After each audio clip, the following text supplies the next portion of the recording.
বঙ্গোপসাগরে নিম্নচাপের হাত ধরে দক্ষিণবঙ্গে পা রাখল বর্ষা। কলকাতা সহ সব জেলাতেই ভারী বৃষ্টির পূর্বাভাস।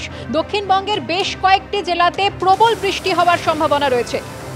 আজকে বঙ্গে বর্ষা পুরো কভার করে গেছে, ঢুকে গেছে, শুধু পুরো বঙ্গ কভার। 17, 18, 19 এই 3 দিন পশ্চিমবঙ্গের সব জেলাতে হোয়াইট স্প্রেড রেনফল হওয়ার যথেষ্ট সম্ভাবনা আছে। 20, 21 এই 2 দিনে উত্তরবঙ্গের প্রত্যেকটি জেলাতে হোয়াইট স্প্রেড রেন হওয়ার সম্ভাবনা আছে এবং দক্ষিণবঙ্গের প্রত্যেকটি জেলার অনেক জায়গাতে বৃষ্টির সম্ভাবনা আছে। 22 তারিখে পশ্চিমবঙ্গের প্রত্যেকটি জেলার অনেক জায়গাতে বৃষ্টিপাত হওয়ার সম্ভাবনা আছে।